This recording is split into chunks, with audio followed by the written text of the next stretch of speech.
Yes. Long time no see, Sheeko. To Singapore and I see some guy, Joe-san, Yeah. right? And he asked me, where you from? I say Somalia. He's going to be like, what? Nowadays, honestly, I'm not saying Kabilism. I'm from Puntland. Yeah. So I'm trying to move this brand forward. So somebody asked me where you from. No disrespect to Somalis out there. I'm fucking Puntland. No, got it. Okay. Right? Yeah. Now if somebody asks me, where's Puntland? Go pick up a fucking map. Yeah. I'm officially a Puntite. Let me hide my my documentation here, but yes, as you can see, I got my Puntland ID. That's a library card. I went straight to the ocean. And now apparently we've got problems on the shores. The Horn of Africa is arguably a psychiatric clinic. It is a madhouse. In the Horn of Africa, you're not allowed to be an individual. Somalia is not a failed society. It's a failed state. It comes from delusion of grandeur. What's it gonna take to unite the people? Yeah. Well,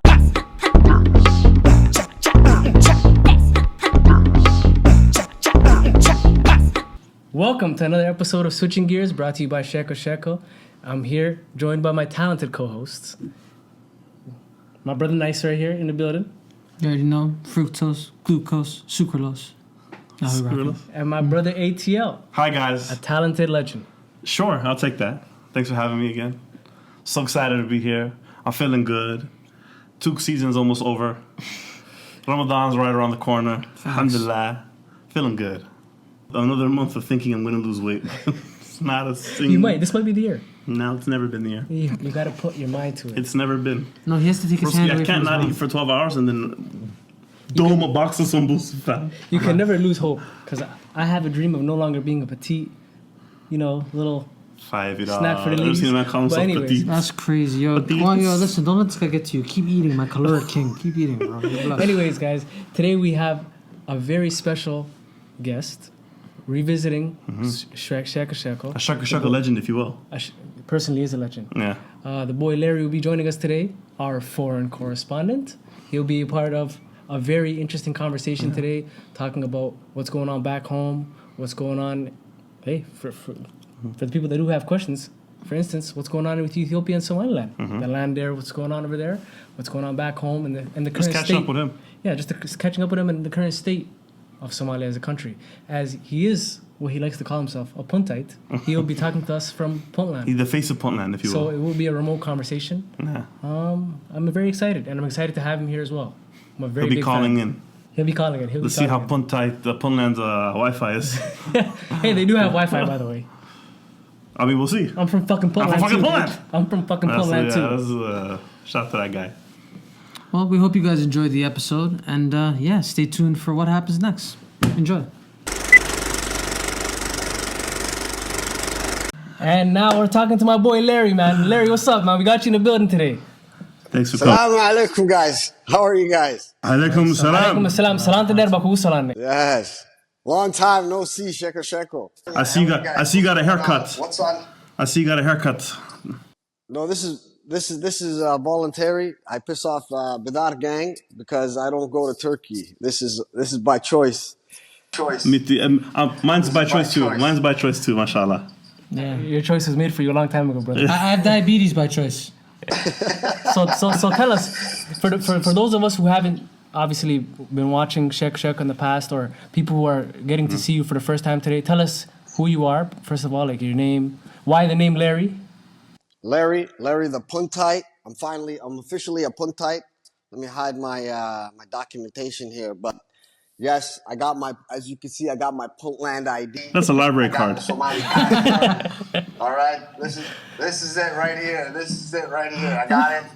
So I got the passport, Somali passport. So I'm officially a Wadani. I'm not a part-time Somali. I'm a full-time Somali now, officially. It's actually really funny because every time the national day for Puntland comes up, he's the poster child for it. Yeah, you've been a meme the past 2 years. And to hear that they finally let you in at Babko Al-Ghafuri, I'm so happy for you, brother. Wali Sodwe. Finally, I just came back. I've got some perspectives. Literally I just came back about a couple months ago. I was there for about a couple months. So, no, it was very nice. Puntland is very, very nice. It was nice. Got to swim in the ocean and everything. How do you feel about It's being really the good. face of Puntland on Twitter? But when I go to Singapore and I see some guy, Joe San, Yeah. right, and he asks me where you from, I say Somalia. He's gonna be like, what? Nowadays, honestly, I'm not saying Qabilism. I'm from Puntland. Yeah. So I'm trying to move this brand forward. So if somebody asks me where you're from, no disrespect to Somalis out there, I'm fucking Puntland, No, got it. Okay. right? Yeah. Now if somebody asks me, where's Puntland? Go pick up a fucking map, Yeah. right? Bro, that was hilarious. I'm from fucking Puntland. No Officially, disrespect whatsoever. officially now, yes, it's it became the meme for every time we get our the Puntland federal day, the provincial holiday. Yeah. Literally, that's my initial experience with you. Like I wasn't really. I watched a lot of Sheek in the past, but I never really got to see like the later episodes or wherever you were. And I seen the meme. Then I went back and like re-educated on myself. What is this guy talking about? Why is he so proud to be from Puntland? It's like a small, state within Somalia. Then I seen what you were saying and all that stuff. So hearing them finally accept you and you're the poster child for it, it's actually really funny. I'm official. I got the card. That's it. Now I'm officially a Puntlander. So tell us what your experience was like when you went there to Puntland. What did you see? Like, what were you expecting to see? Like, have you been there before? I went straight to the ocean. And now apparently we've got problems on the shores. Apparently that's today's topic we're gonna discuss. When you first heard it, without doing all the obviously now the dust kind of settled and we can see the bigger picture.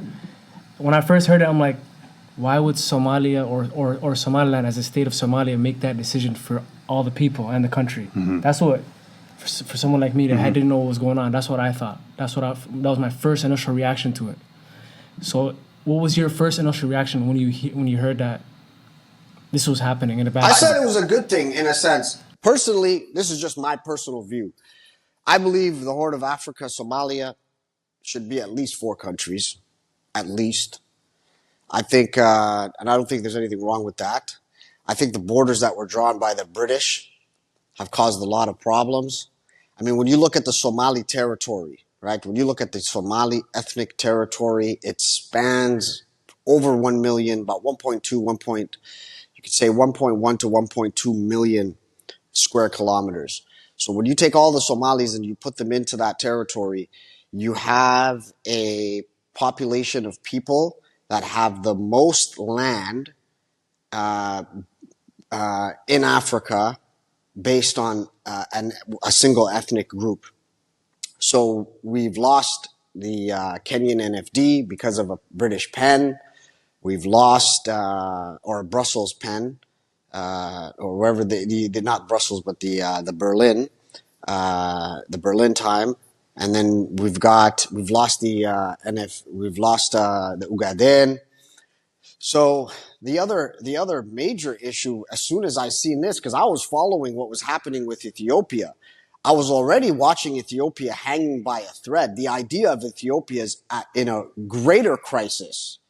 This isn't just about Somalia dividing into a different country. This is also Ethiopia disintegrating and collapsing. You have Ethiopia is now in a predicament. It's a major lie that has been exposed. Only the people in the Horn of Africa really know this. The Horn of Africa is arguably a psychiatric clinic. It is a madhouse. It is a place where when you look at the politics of it and you look at the culture of how the culture of everybody putting each other down, these politicians were led by absolute psychopaths. We probably have some of the most deranged politicians on the planet in that region. They're absolute criminals who offer nothing to society other than death and destruction. And the people just want to get along. Most of the people in the Horn of Africa are pastoralists, farmers. Majority of the people are farmers. So Ethiopia is in a crisis where it could divide into 5, 6 different countries.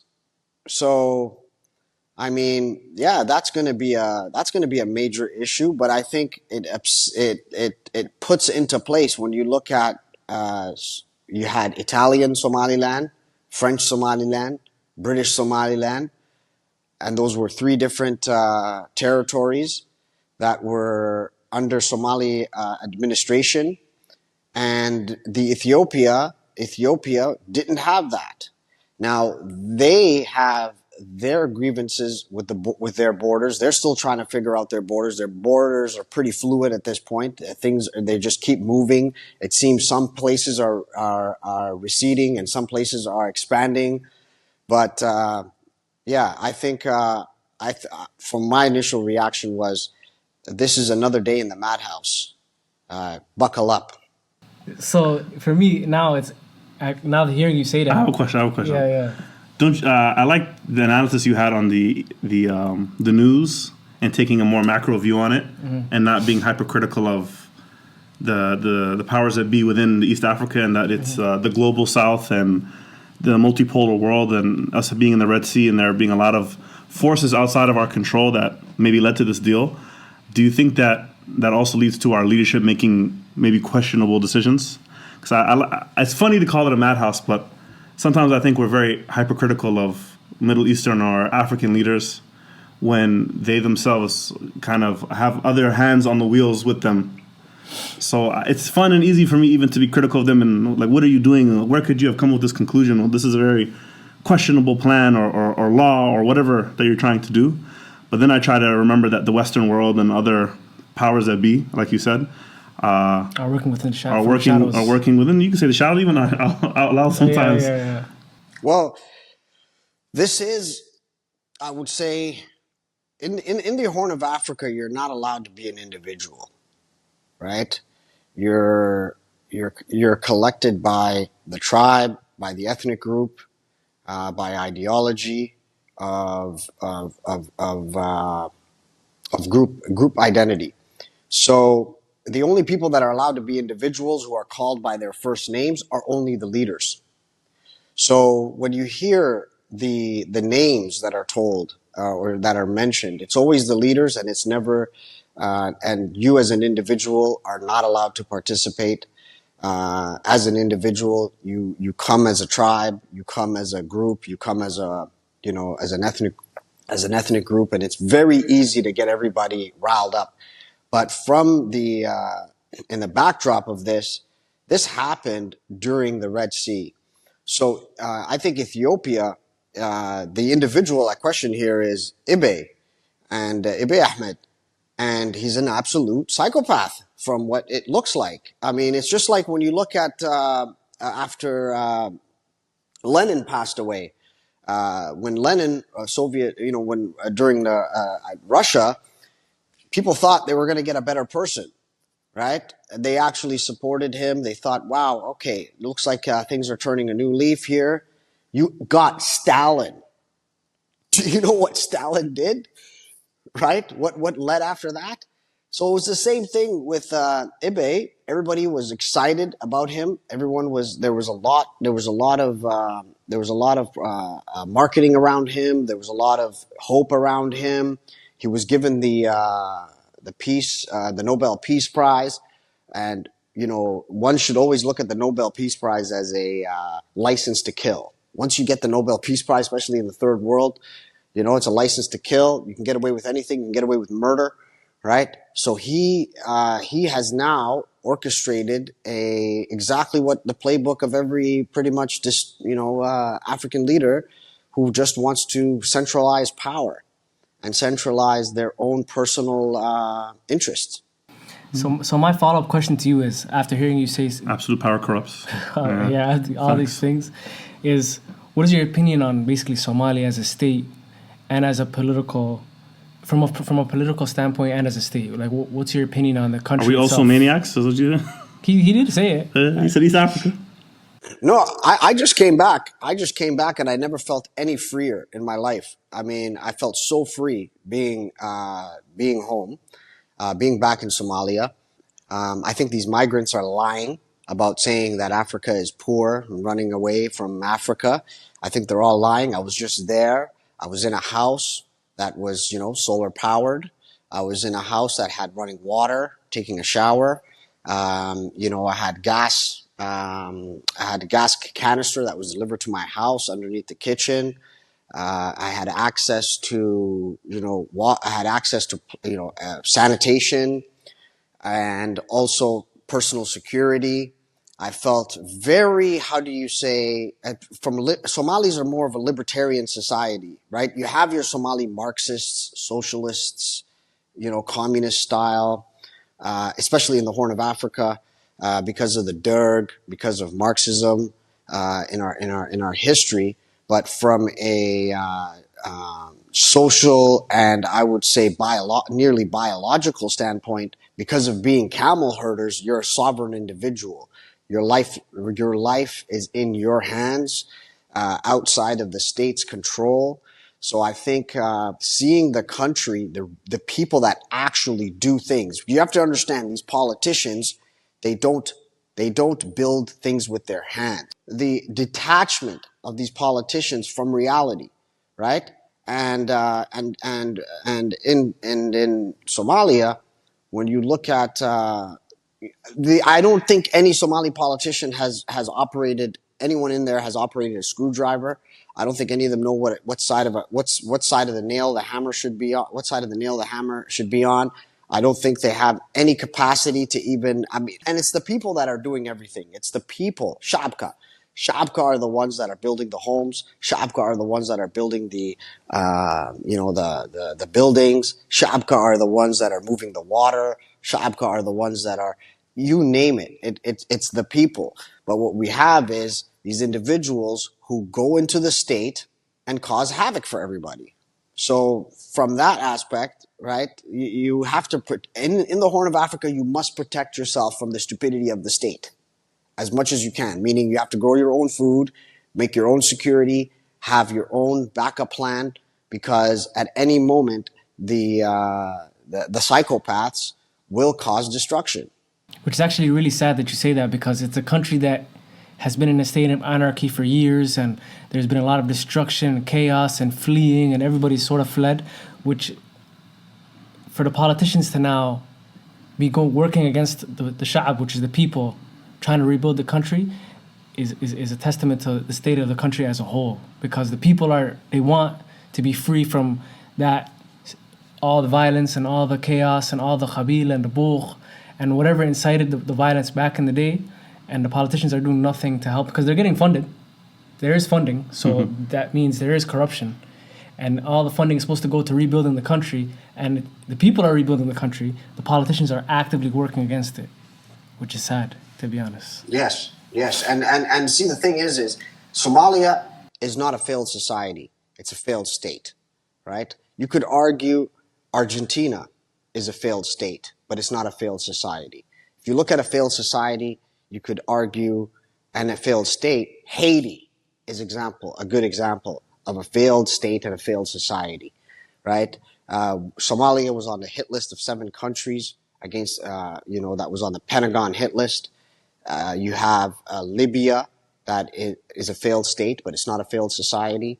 Iraq, failed state, not a failed society. Syria, failed state, not a failed society. Yemen is a failed state, but it's not a failed society. So the countries that had apocalypses, right, from this point, people say, oh, it's anarchy and this and that. We just went right back to the 10 Commandments. That was it, right? Less government, less rule. And I think the world is heading towards more government, more rule, more freedoms being taken away in the West. Even I was surprised when I landed in Somalia. You literally feel like you're in 1940s, 1950s America, where your freedom is in your hands. You determine your destiny. But I think from a state standpoint, the state, regardless of what size it is, will always be a threat on the individual. It's just you have to figure out how to not get caught up when how you say shit hits the fan. We, the diaspora, would like to ask you a question as someone who has his feet to the ground, ear to the streets, whatever you want to call it. That's great. Yeah, it's great. Anyways, we want to know. We want to talk about Somalia as a brand. We want to go back home and invest. And it was always been a dream of mine to go back and build businesses and help rebuild the country and partake in like some type of business venture. What are your take? What's your take on that for someone like us? How can we do it without stepping on the toes of the people who are actually there? Okay, that's a good question. I don't think you step on anybody's toes over there. I think it's a good question you're asking, especially now that I've become a Wadani within the country. So I would say you guys are in Canada. It's a level playing field in Canada, especially in the West. Everybody goes through the same path to gaining opportunities, right? The path that's set forth is, you go to school, you go to university, you get then you get a job, and you graduate with a bunch of people in your class that have the same experience as you, want the same jobs as you. So it's pretty much a level playing field in the West. Now you could go outside of that and start businesses and things like this and gain other and to access different opportunities. But overall, it's a level playing field when you want to get in. Now, Africa as a whole and Somalia in particular, if you're from the West, you have an unfair advantage. It's an it's an unlevel playing field where you have experiences, connections, capital, resources that the locals don't have. You have access to information that the locals, the Africa in general doesn't have access to. And you can use that to leverage yourself into creating many opportunities for the people around you. You will definitely be rewarded by the market. You'll be able to create jobs. You'll be able to gain influence. And I think going back to Africa for many people has significantly shown that these skills, once you're on the ground, you're on your own. However, what you could exercise on the ground is incredible for the results that you could gain. I have a question. Great answer, by the way. What about some people might think that there's a bit of a savior complex in going back home and or it's you're taking from the resources back home. They think that sometimes it's a little bit predatory to go there and use the unfair advantage that we do have. What's your experience with that? A lot of people do go back home, start businesses, start things with the information they have from the West. Using the advantages that they have. He's just stating what it is. It is what it is. It is what it is, yeah. But what do you think about the fact that some people view it as a negative thing to do? Well, there's people in the local economy. There's people that are not from the West, that are not from the diaspora, who are wealthy. There are people there who have businesses. You are not going there to, have everything handed to you. You're not taking anything away because you're adding value. I think the concept of, you're coming in there to, it's like a Western narrative of, these guys are coming from the outside and and it's dangerous because if the locals view you as a threat or as someone who's taking away, even though you're creating jobs, you're creating opportunities, you're investing in the local market. I mean, in the free market, once you have that type of when you have that type of animosity, you end up having what happened in South Africa, where we're back to what makes the third world, which is lack of reason and rationality. So this is what is distinct in the third world, and it's coming to the West. So once you have, when people then assume that you're a bad actor because you've decided to come there and risk your own life, your own capital, time to invest there and access the free market, I think for anyone to call you or think that you're taking advantage is terrible. I think that means you should get out of there. If the environment gets that crazy, it's time to switch to a different place that can suit you. I feel like I agree with you. I never heard people from back home actually make those claims. I just hear. No, you feel it. I never heard people back. It's a palpable tension. Yeah, it is. You feel Really? it. You feel it. Yeah, it's a thing. We're They refer to us as the diaspora for a reason. Yeah, Some people feel like we're coming there to steal opportunity. Mm-hmm. Some people feel like, and a lot of it has to do with the people who want to play on the corruption or like the failed state there, everything that's going on wrong. They don't want us to come back and help each other and rebuild the country. So they kind of throw that jump ball in between us over here. I think that's why it's good to get the passport. I think that's why it's good to get the IDs. I think that's why it's important to get the ID, the passport, right? Be a local, right? Like become a citizen of the country. That's important. There's a lot of people that don't do that, right? They show up. There's people in parliament that literally don't even have the Somali passport. I think they got rid of that, but before it was like that, where you don't even need a passport to run for office. You don't need to be a national to run for office. It was weird. On a lighter note, I wanted to ask you a question. It's the one where it's a silly question. Yeah, no, we've been talking about some real stuff all day, so I want to ask you, something to sort of brighten the mood.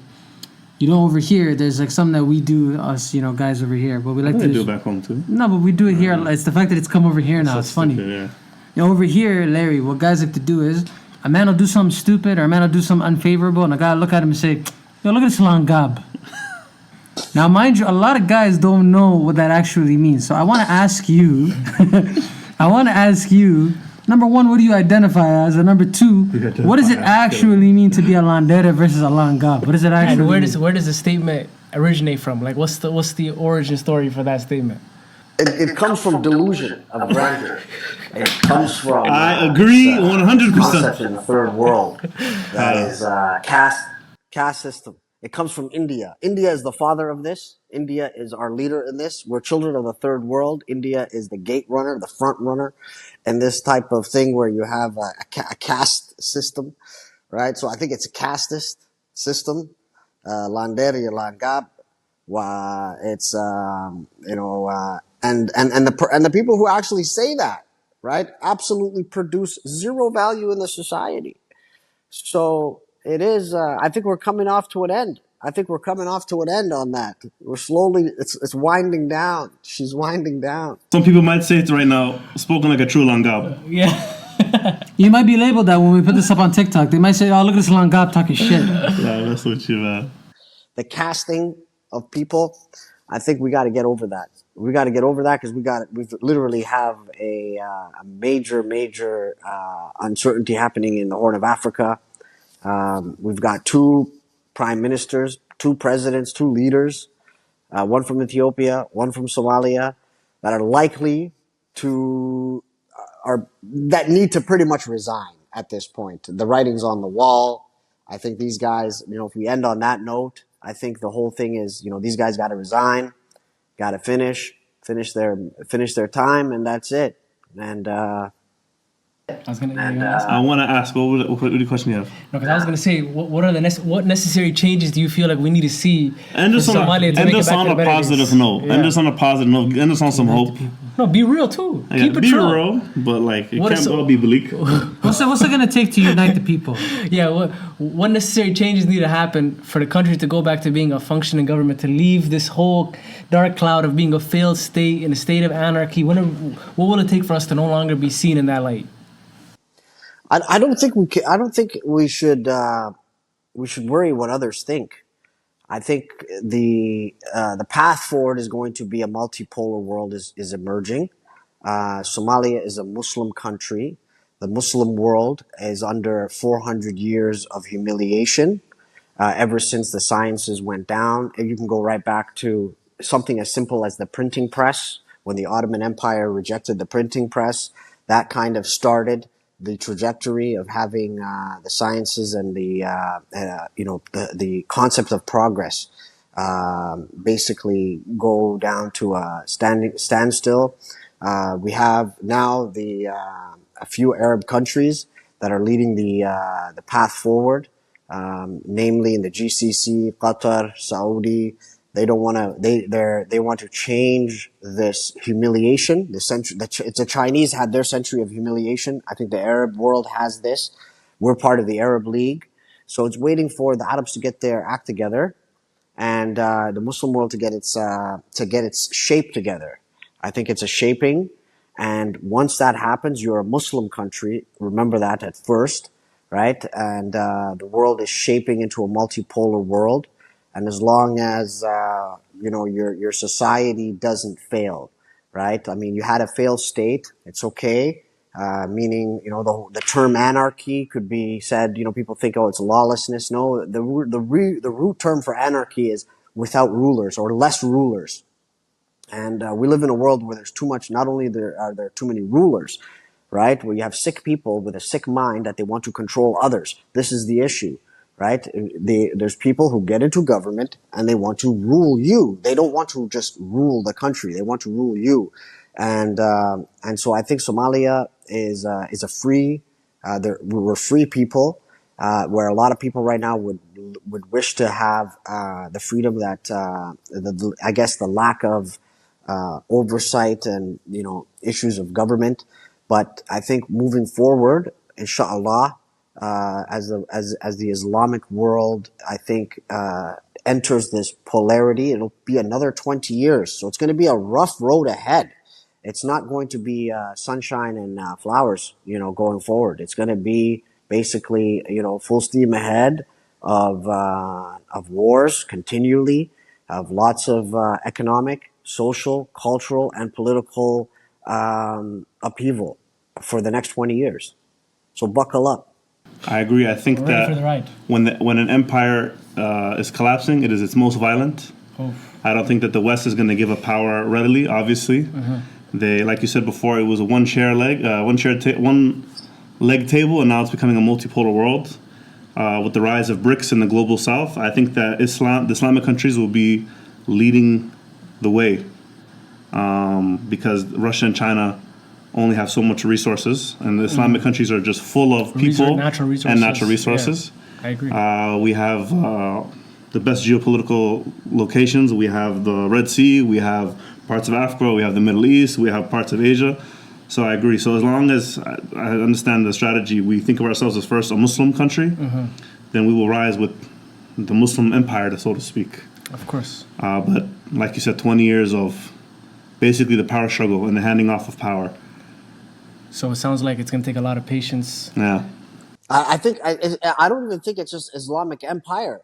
I think we just want a world where justice and morality, I think justice and order can be contributed by the Muslim world.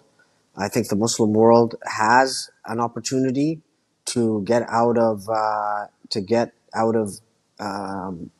this dark 400-year period, and I think the biggest path forward is the adoption of sciences, technology, morality, having an ethical based society, and Somalia right now is the Somali government is completely unethical and immoral.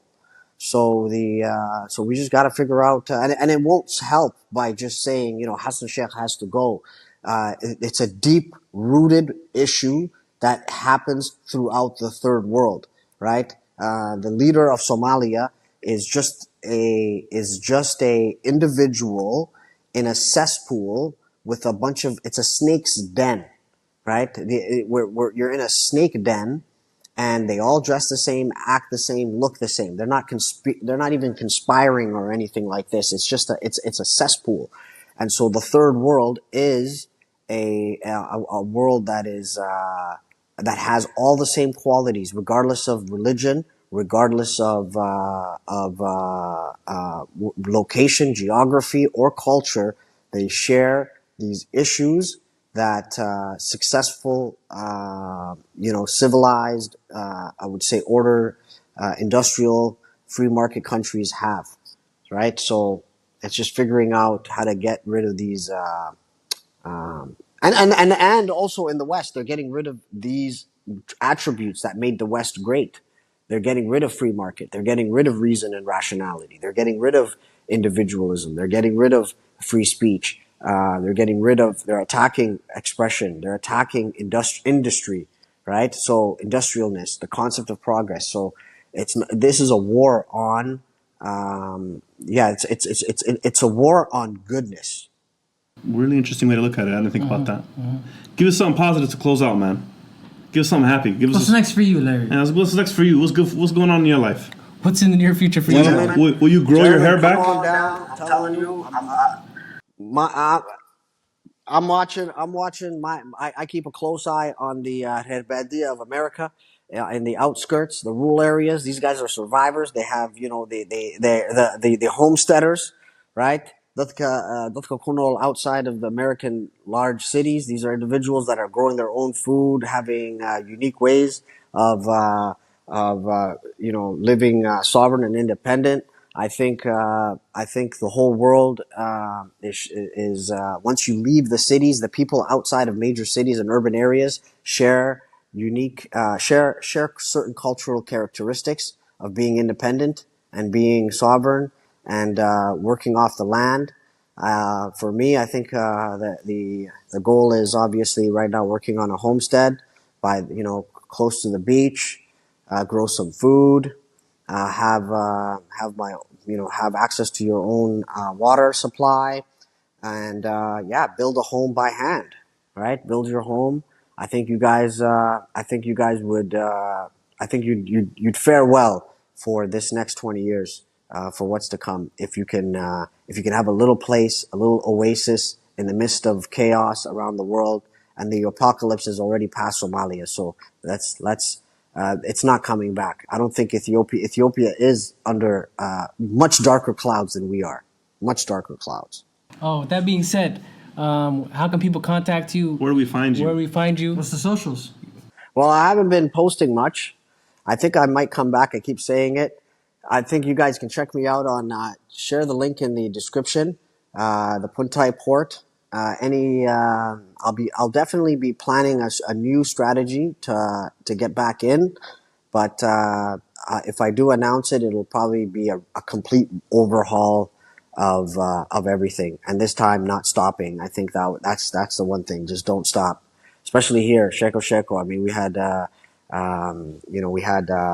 we'll take little breaks, we'll take breaks, but I think consistently posting and sharing ideas is a good way to build a community. That's wonderful.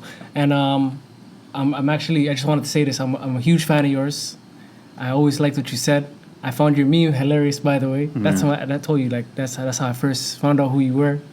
And we're glad to have you, and we hope to have you again going forward. We're now all under the one umbrella.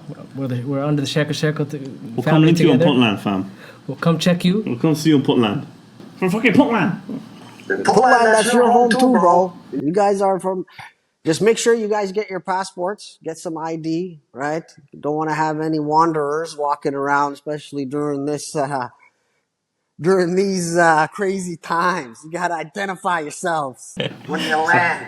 I didn't even know there was a process to get your there is. your I was I trying didn't to know grab about that. it. I'm not gonna lie to you. I'll see about grabbing that. That's a goal. Because your Dukes probably have it. And you motivate. I don't think they do. My parents have not gone back for 31 years. This is their first time going back. Is this year? What are you talking about? That's crazy. But that's the goal. You motivated me. That hopefully the next time we speak, I have my documentation. Inshallah. I have my shari that states I'm a member of the Puntite crew. Yes. And Hassan Sheikh has resigned, and we have a new prime minister. Anything.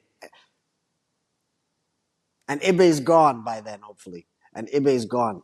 And with that being said, Speak for yourself. I'm not hoping for that. So I have no opinion. I'm hoping for whatever makes everything just be blessed. Okay. Anyways, with that being said, that was another episode of Sheeko. Yeah. Switching gears, brought to you by Sheeko. We're the boys. Today we had Larry. Hopefully we see you guys again. And Larry, peace, love, and unity, my brother.